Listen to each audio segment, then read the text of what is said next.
যে কাহিনী হলো এটা নিতে গিয়ে কি আছে? আমি আমার লাইফে এরকম মেয়ে দেখিনি, চরম লেভেলের ফাউল, স্টুপিড। খুব বাজে বাজে কথা নিশ্চয় আমাকে ওকে যা আছে তাই বলতেছে। ওকে ওখানে ধরে কষিয়ে থাপড়ানো উচিত ছিল। কোনো দিন যদি একবার পাই না, এমন চিকিৎসা করব। এর থেকে ভালো তুমি এখন নিজে চুপ হও, আর কাল কিন্তু অবশ্যই ডাক্তারটা দেখাতে হবে। ডক্টর আরে আসুন আসুন, প্লিজ কাম। আল্লাহ তাআলা কিছু কিছু বিচার খুব দ্রুত করে নেয়, জানেন না দাদা? তা তো করবি, কথা যে অতিরিক্ত বলেন। এখানে শুয়ে পড়ুন। ব্যথায় কাতরাচ্ছে, লিপস্টিক আর আইলাইনার দিতে তো বলেননি। ঠিক আছে, স্যার চেহারার যত্ন নেবে, তো দাঁতের এক ভাগও যত্ন নেবে না। আপনি আমার দাঁত নিয়ে ভাবছেন, যে নিজের ডেন্টিস্ট কিন্তু নিজের দাঁতই বাঁকা। তারা ঠিক করতে গিয়েছিলাম, পর আত্মীয় স্বজন বললো যে এই বাঁকা দাঁতই নাকি আমার লাকি চাম।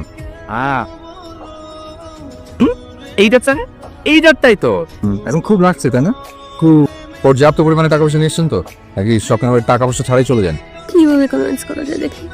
ভাইয়া আপনি আপনি এত সুন্দর করে ভাইয়া রাখতে পারেন? একটু স্যাক্রিফাইস করেন না। আমি আমার স্যাক্রিফাইস করতে পারি না। যে স্যাক্রিফাইস যতবার আমার জীবনে করেছি তত বাড়ি ধরে গেছি। আপনার দাঁতে ফিলিং লাগবে। Vivo que con mi sabes